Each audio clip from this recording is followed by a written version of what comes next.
Hello everyone, my name is Kaden King and welcome back to the channel. If you're new here, I tell interesting or scary stories that I found online. If you have any stories of your own that you'd like to share with the channel, you can contact me directly on my social media or even post on the subreddits page. There's a link for all of this down below in the description. I've got nothing to add to that. Cool. Anyway, he's joining again. Unfortunately. But for now, enjoy the video.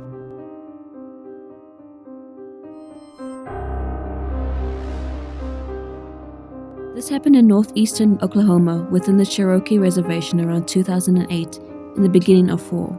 Myself and 8 other of my friends I went to school with had all met up at a friend's house to hang out for the night around a campfire and listen to music, etc. We were all about 15-16 years old. My friend had a trail that went maybe over a quarter of a mile into the woods where it led to an open circle in the wooded area. There was a fire pit there with a single tree and another trail that led south from the opening where we would be hanging out for the night. We sat around doing this and that, chilling into the night, and may I remind you, we are not partying. No booze, no smoke, no nothing, just 9 of us in the woods having a good time. It gets around 2:30 or 3 and things changed. We are all up having a good time and my friend John gets up and heads to the entrance of that south trail at the edge of the cut out. I just happened to look up from the fire and turned to look at him in the trail. This grey figure stood in front of him about 20 yards away. I asked him quietly if he saw it, and he looks up and comes back to the fire with the rest of us. My eyes are locked on the figure standing in the dark. This thing standing about 7 foot tall, grey with a static cloudy look to it. Its legs started about where the bottom of one's chest plate would be. Long lanky arms which lay down almost to where its knees would be, with black hollow eyes with no mouth or nose. All 9 of us are staring at this thing and no one can move. Some started to cry, some kept their heads down, but I kept my eyes right on it, looking at this thing while it stood there looking right back at us. It moved horizontally to the right into the woods off the south trail, slowly moving around. It got to a part in the woods that during the day you could see was about a 7-foot rock wall. When it approached that, it hovered over this wall with no struggle at all, and then it slowly backed off into the depths of the woods and faded away. We didn't leave that fire until the sun came up, and we got out of there as fast as we could. We didn't talk about that night for years after that. We kept it to ourselves and only telling it to people who was close to me. 15 plus years later, I had asked some of the people who was there if they remembered what happened and what we witnessed, and every one of them remembered exactly what it looked like and exactly what it did. 9 of us saw something in the woods that night, and it saw us as well. That's my story of a real encounter of something I cannot explain other than seeing it with my own eyes and having 8 other people with me who saw the same thing. Who knows what it was?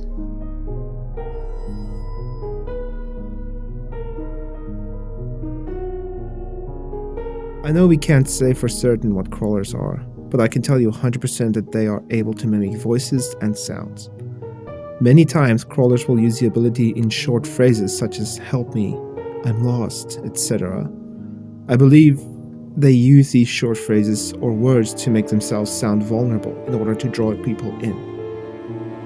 Since they have the ability to copy human speech, there's no reason why they couldn't replicate other non-threatening sounds such as a cat meowing, dog barking, bird chirping, or other animals.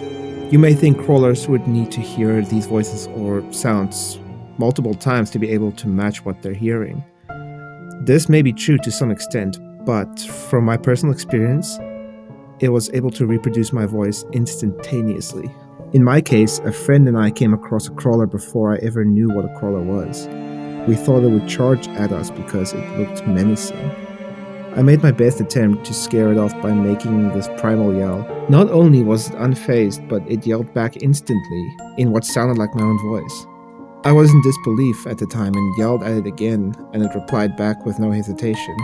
The crawler's mimic ability is close to perfect, but I did notice small differences. When I say it responded instantly, I mean that as soon as I finished yelling, there was absolutely no pause, not even a second. The timing of it responding was too quick for a human to replicate, in my opinion. The voice sounded almost identical, but there were small differences that are hard to describe. The voice had the same pitch, and when it yelled back, it felt like it yelled exactly the same amount of time that I did. How is this possible? Here's how I think it's possible. I think I was somehow able to record my voice, for lack of a better term, and play the recording back instantly. A recording can sound more mechanical and hollow, which is how its imitation of my voice sounded. No, I'm not saying the crawler is a robot, but I'm trying my best to describe the very subtle differences. So, I guess my best advice would be, if you hear a voice at night in the woods, be careful responding. It may sound like you, someone you know, or maybe even a pet, but it could be a crawler.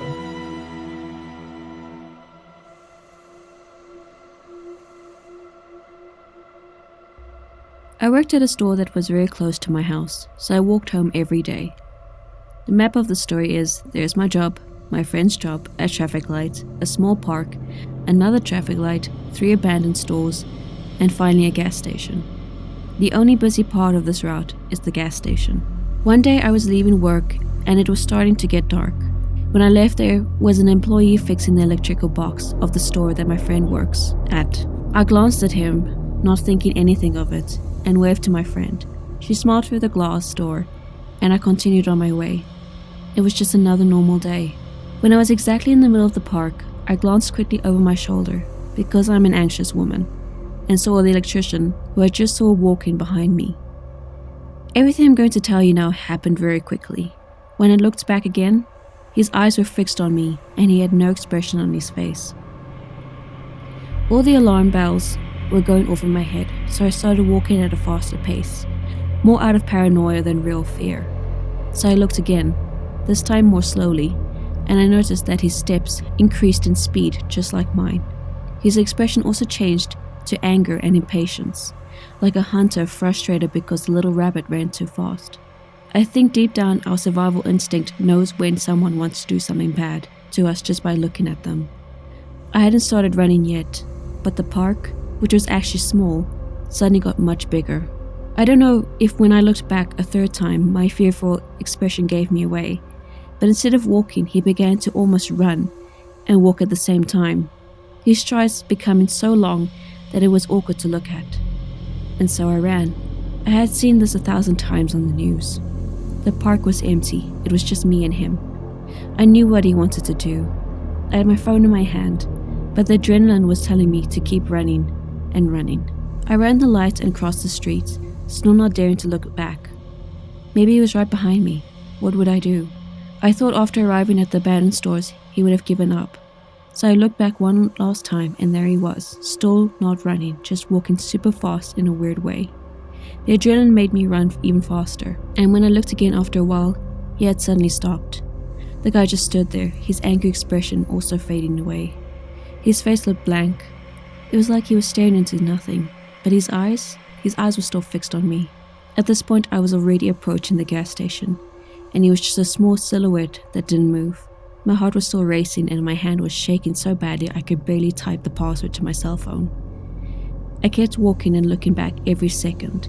He didn't move an inch. I started to get paranoid, thinking that maybe he really was an employee, that maybe I was imagining things, that he wasn't really following me. It's like our brain starts to justify the situation so that you stop suffering. When I was already at the end of the gas station, the adrenaline was slowly decreasing. My boss called me and asked if I had arrived home yet. I said no. He said that my friend next door was worried about me because there was a crazy man pretending he had tools in his hand and pretending he was fixing the power box. She was too scared to tell him to stop and just watched his weird mimicking for a while. But when I passed by, he turned and followed me, as if he was literally waiting for me. My friend was so scared that she tried to record the man in case something happened and was ready to call the police. After that episode, I changed the route I did for work and even started to use a bike. Don't forget to stay alert of your surroundings. I don't know what would have happened if I hadn't realized quickly enough that he was following me. He would have reached me in seconds.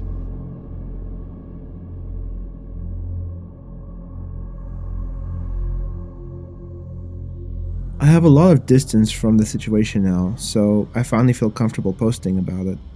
When I lived in Boulder, Colorado, I was living in a motel-style off-campus apartment building. It was mostly students living there, and I was on the first floor. There was a large window right above my bed. There were many signs that the stalker was watching me for months before I fully realized the situation that I was in. It started with a few stolen packages here and there, a disposable camera stolen from my car, a random movie poster left in my car that absolutely none of my friends had ever seen before, and most notably, a man in a bright orange hoodie with his hood up walking back and forth past my living room window about 20 times a day. I was on the phone with my boyfriend when I noticed him at first, and I made a comment to him about it, but I figured I was overreacting. 2 months after I noticed him for the first time, my boyfriend was out of town with his family on a trip, so I was watching his dog for him. I woke up earlier than normal to go walk her around 6 a.m. Afterwards, I laid in bed on my phone. At one point around 6:30 a.m., I looked up from my phone and the same man in the same bright orange hoodie was standing over my bed, looking at me through the window. We were basically a foot apart, the wall and the window being the only thing in between us. I was frozen in shock and he did not leave. He continued to stare at me for about 30 seconds and then walked away. I immediately hid under my bed and called the police. I put two and two together and realized all of these coincidences probably were not coincidences. And he may have been coming by and watching me sleep every morning and possibly every night for months. This was the first time I acknowledged him, and he seemed excited about it. The police told me to close all my blinds and to get a camera. Thanks for the help. They said this was common in Boulder, considering both the high student and homeless population. The man didn't look homeless, though. He also didn't fit the description of anyone who lived in my building. The police officers had checked with my building manager, so that meant he was coming from somewhere else specifically just to watch me sleep. I did as I was told and closed all my blinds. However, about 2 hours after the police officers left, he came back and banged on my window and tried to open my door, which always automatically locked.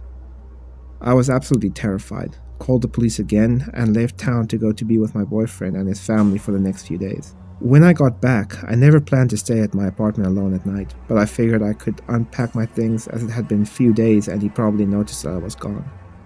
Within the hour of me being back, he was back.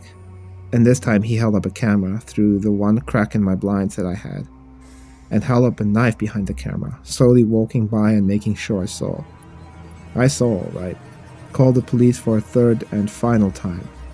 They made an official police report and I moved out of my apartment within the week. We never saw him again, but from time to time I did check my old apartment's reviews on Google because they tried to charge me $1,800 to leave while knowing about the situation, which I thought was insane. Colorado laws protect stalking victims from these fees though. Anyway, I checked recently. Considering what the Idaho killer had been up to and how much it reminded me of my own situation, I saw a review about a man chasing girls around with a knife and the building doing nothing about it.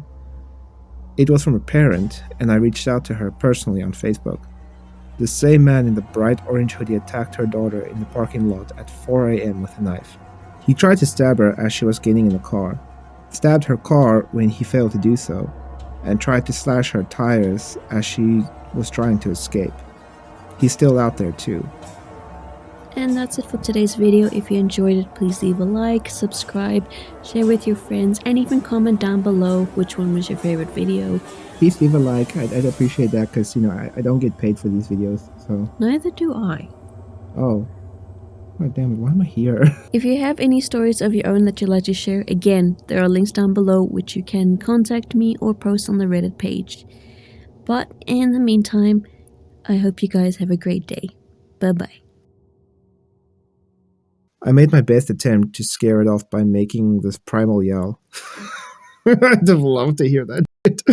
The fuck is primal, dude? I was in disbelief at the time and yelled at it again, and it replied back with no hesitation. It sounds like an old married couple. Here's how I think it's possible. Oh my god, okay. Answering your own question. Okay, how is this possible? Wait, here's how I think it's possible. Well, that motherfucker has some good internet, I'll give him that. Some really fast internet, no lag, no nothing. Must be nice. Pet, but it could be a crawler. Or just your wife, buddy. Like, seriously, I mean, I get you guys have the differences and stuff, but to call her a crawler is a bit fucking mean in my opinion. Just saying. But You do you. If this is how the arguments end up going, then I guess that's a you problem, ain't it? You done? Oh God, she's grabbing scissors. Okay. I want to cut Winter's nails. Of course. His nails. If you guys never hear from me again after this, I'm cutting the cat's nails. Okay, if you hear a cat screaming. Alright. Is he sleeping? He's sleeping. Permanently? Oh my God. The phone with my boyfriend. Oh, for fuck's sake. It catches me off guard, okay? You're homophobic or something? Nah, I'm not homophobic. I'm just like, I don't have a boyfriend. What are you talking? Come on. What are you talking about? Not Pedro. I wish.